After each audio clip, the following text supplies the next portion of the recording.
welcome back to my YouTube channel. I hope you're all doing very, very, very well. I got so sunburnt yesterday in New York. I have so much concealer on my face right now. You have no idea how much the New York weather can be so misleading. It was cloudy yesterday. Tell me why I've woken up. I'm like, look at this. I can leave an imprint on myself right now. Anyways, I hope you're all doing very well. Had to just address why I'm red down here, and I am red up here as well, but I've covered that up. Anyways, I hope you're all doing really well. Today, I'm going to be filming a video on something that I have been wanting to talk about for so long. So, we have been covering the full Ruby Franke situation that has been going on, and by the way, I know that there is a documentary that is currently out that I'm really excited to watch, and also, I know that Shari, Franke, the daughter, has released a book as well, which I've just bought, and I'm really excited to start going through it and do a debrief with you after it. But I do know that Shari has went on different interviews and has talked about her mother, who is, currently still locked up, thank God, and hopefully will always be locked up.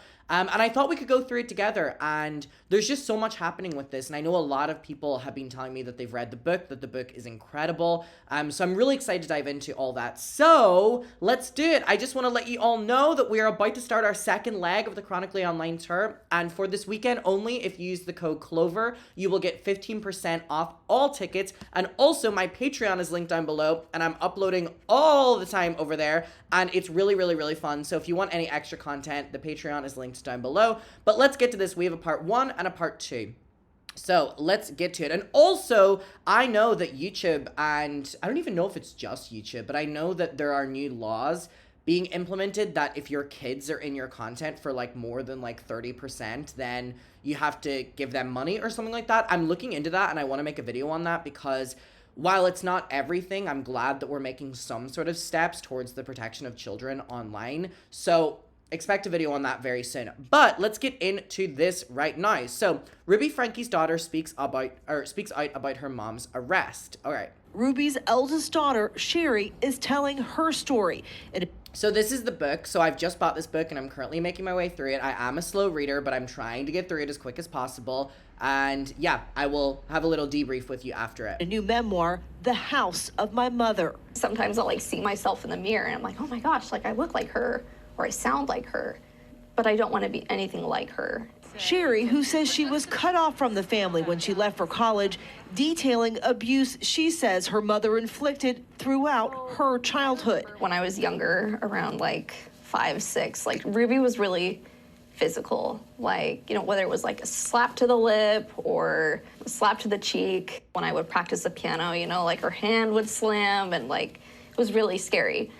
And honestly, when she met Jodi, that kind of stopped. Enter Jodi Hildebrandt, a Mormon family counselor and mentor to Ruby. Also, so many people are under the belief, and again, I'm currently looking into it to kind of gauge my opinion of it, that these two were actually secret lovers and that their dynamic was a little bit more than what people actually knew, which there's just so many layers to this. But fuck both of these people, by the way. Could you feel the shift when Jodi came into your family's life? I could for sure. Because again, Jodi, her mission is to kind of get rid of the man, get rid of the husband, and, feel the shift. I was like, oh, Jodi, I don't like her, but maybe this is one good thing that's come from it, is she's not yelling, she's not hitting us anymore. But it did become more psychological, and in a way that was more damaging to me. In 2022, Hildebrandt moved into the Franke home. The children's father, Kevin, moved out shortly. Also, can I just say something, and I don't know if this is going to be problematic, but when does that ever stop me? I'm seeing a lot of people kind of glorifying, I think his name is Kevin, the dad, because I know that he's speaking out as well, and a lot of people are really supporting him and in a way kind of giving him this hero title, which is crazy because let's not forget that he was also filming these videos. He was also in these videos. He was also in this family home while all this was going down. So it might be problematic for me to say this, but I just think it's really frustrating to watch people give him this title of, he really cared about the kids. He wanted the kids to be, safe. He wanted to get them out of that, because I'm like, that's not actually the truth, Ellen. You know what I mean? Is that problematic to say? Do people agree with me on that, or do people not agree with me? Let's talk about it down below. But it just really is pissing me off that people are kind of rewriting history a little bit. And obviously I was not in the house, so I don't know, but he was there and he saw a lot of this happening, and he knew a lot of this was happening whenever he left the house. And I don't know, I just don't think he's the great father that people are making him out to be. I don't know if that's problematic to say. After. I certainly got weird vibes from Jodi and Ruby. I don't think it's normal at all that a therapist would move into her client's home. I was moving out to college and I hadn't even left the house yet, and she is in my room and in my bed. What was that relationship between the two of them? Ruby tried to be secretive about it, and so I don't know all the details, but just the vibes that I was getting was that something was strange between them. Oh. In the book, Shari writing about messages between the two she says she found on Ruby's laptop after their arrest that confirmed for me the truth about the nature of her relationship with Jodi and how it had spilled over into the physical. Ruby expressing her frustration about having to cater to Jodi's needs for physical affection without getting anything in return. Oh my God! Oh my God! Oh my God, they were fucking. Oh my God, this weird ass dynamic. This creepy ass dynamic. She comes in, gets rid of the husband, and then they're lovers while actively, abusing the kids. Oh, this is fucked up. This is fucked up. Were they romantically involved with each other? I never saw anything specific about that. Do you think they were more than friends? I'm not sure. Oh. ABC News reached. Oh, this diva has the legal down. She goes, I don't know. I'm not going to comment on that. Out to Ruby and Hildebrandt for comment. Face cards declined, by the way. But did not hear back. Both women pleaded guilty to 4 counts of child abuse against the 2 youngest children. I hope they're locked up for fucking ever. But not Shari, and will serve at least 4 years in prison. At least 4 years is crazy. What do you mean, at least 4 years? God, the legal system is so fucked. My babies.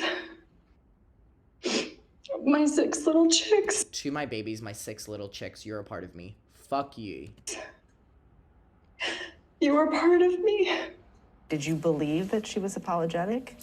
I think that she's as sorry as she can be. What she has done is so bad that I don't think her mind allows her to kind of fully comprehend the guilt of all that. And so I think that she probably genuinely believed everything she said. I don't believe it, though. Damn. Shari now trying to turn her pain into purpose. There is no such thing as a moral or ethical family vlogger. Advocating to restrict family vlogging with children too young to consent. Yep. Is there anything that you would say to Ruby if you had the chance? Probably tell her I'm happy without you. Damn. I was scared of her for so long, and I am pure without her approval, and I am just fine. Have you forgiven Ruby? Forgiveness is something I've had to study a lot and kind of think about what it means. But for me, forgiveness would look like not letting that consume every moment of my life and all of my thoughts. I am just trying to move on with my life and trust that things are going to work out the way they're supposed to. And we know Shari reached out. Damn. Okay, so there's a part 2 that I want to get to as well before we It has comment. made things hard building relationships now that people can learn a lot about me just by looking me up online.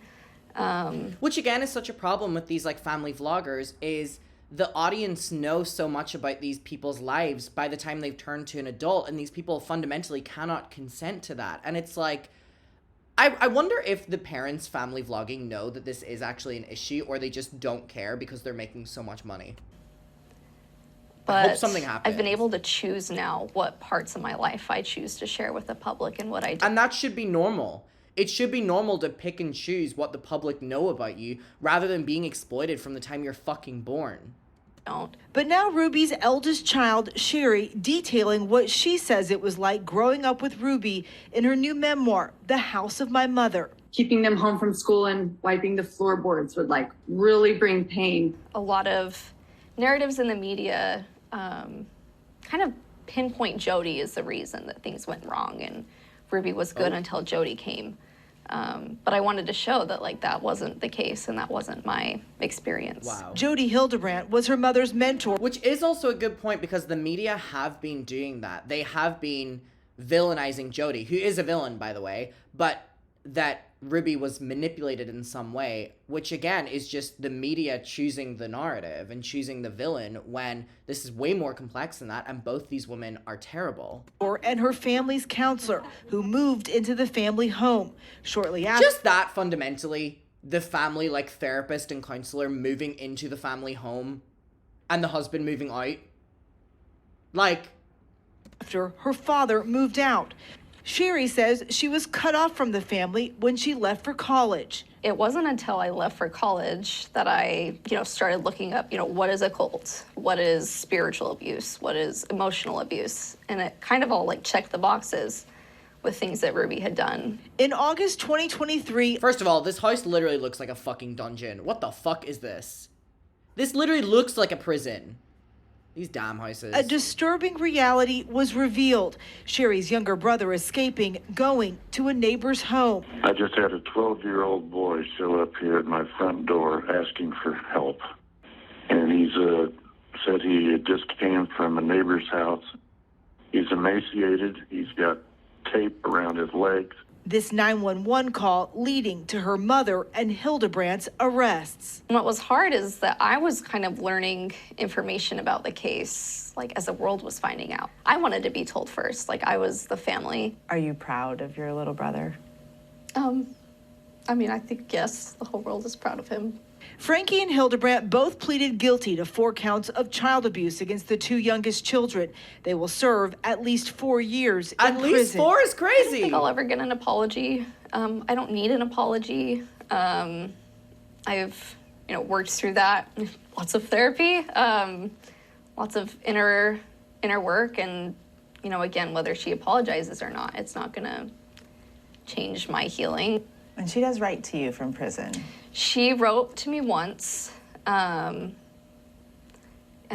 yeah, she hasn't written since. I think she gets the idea that we don't want to hear from her. Kevin, your father, who you refer to as So now she chooses to reach out. Go fuck yourself. Kevin in the book. Mm-hmm. You are speaking to him. Mm-hmm. And what's that relationship like now? That relationship is really important to me, and that broke my heart. To be kind of disowned by that and not be able to speak to him. Kevin Franke telling ABC News he's proud of his daughter. The recently engaged Shari telling us she is focused on rebuilding her family relationships and the future. Do you want to be a mother? I do want to be a mother, for sure. I told myself when I was young, even before Jodi, like, I'm not going to be like Ruby. I'm going to be a better mother. For Good Morning America, Eva Pilgrim, ABC News. Damn. Okay, so here's the thing. Number 1, can't wait to dive into this book. And if anyone does not know about the book, it is out now, and it's called The House of My Mother by Shari Franke. Again, I know that there's a lot going on in terms of children being filmed online and what that looks like, and I can't wait to dive into that. And again, shout out to Shari, who went through something really traumatizing, got isolated from her family, literally kicked to the curb by her family, and is now using her trauma and pain to create a difference, which she didn't have to do, but she is, and it's so important, and it is going to change the landscape of what we know with child vlogging, and that is so important because history cannot repeat itself, and at least 4 years of serving in prison, it should be lifetime. And again, final thing, do you guys agree with me or not about why are we, like, heroifying Kevin? He sucks too. Whatever. Anyways, shout out to Shari. Can't wait to read the book. And Muckers, again, if you've read it, let me know your thoughts down below. And if anyone didn't know about the book, it is out now. And Muckers, I will see you in my next one. I hope you're doing very well. And fuck you, Ruby, and fuck you, Jodi. Goodbye.